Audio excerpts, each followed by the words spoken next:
Hi there, T Prime here. Still reeling from the election, I think, like most people.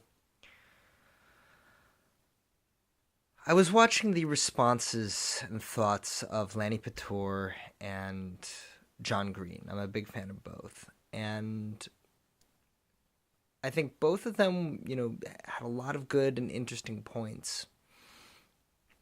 And one thing Lanny Pator struck on was this idea of insecurity. In fact, he even, debated if the words he was using were even really right for the situation.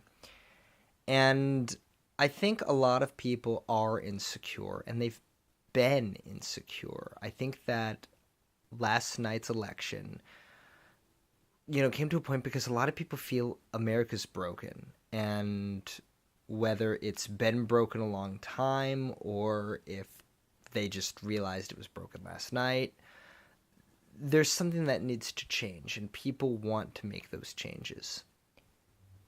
And the insecurity, I think, is a sign of a problem. I think it's always a sign of a problem.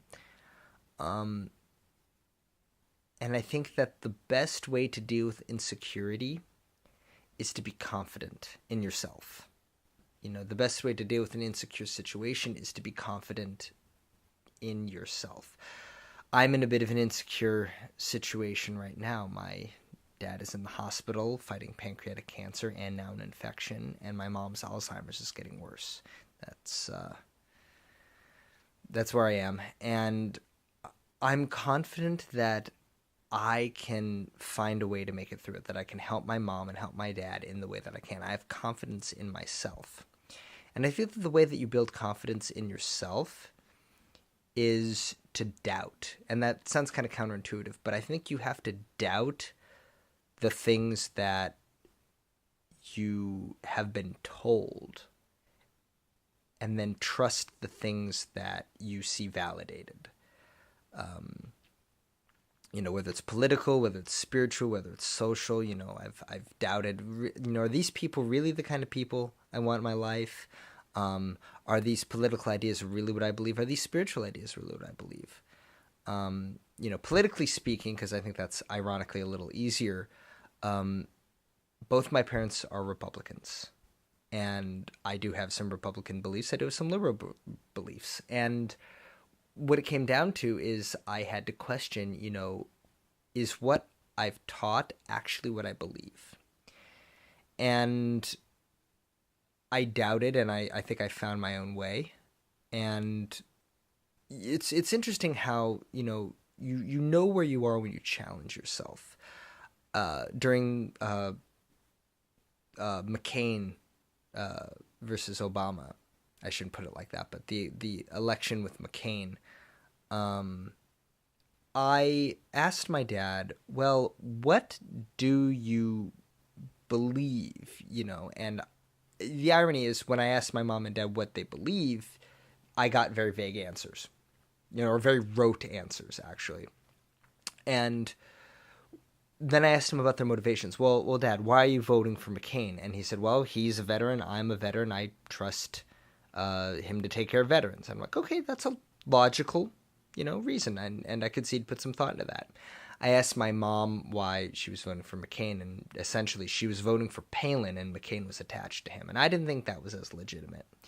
But I could also see she hadn't had that same kind of reflection. So I feel like it's important, not to, oh, hey, this is what you believe, right? And like bounce it off other people. Just take some time and inwardly reflect, If you were getting something like what you believe from another person, if you put yourself on the other end of one of your arguments, would you want to be there? Like, I believe in, respecting people. I believe in respecting people for their differences.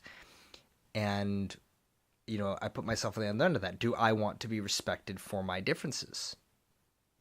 Yeah, I do. Because I'm different. I'm a white man in a tea shop, that's a little different. I and I took some of, the things that I picked up from my mom and other things, and I was, these really aren't what I believe. And I actually felt better for that. I felt like I was less of what I'd been raised to be and more of who I was. And I felt stronger for that. And I feel that in that same way, last night, we've been challenged as a country that what we have traditionally believed isn't working anymore. We doubted. We doubted what we've done, and now we're going to see about doing something new. And I don't think there's anything wrong with that. I'm ironically a little hopeful, because I think that what it means is that the America at the end of the next 4 years will have challenged itself enough that with hope and luck, it will be better than it is now. And I believe that. And I hope for it. And I'm going to continue to hope till all are one.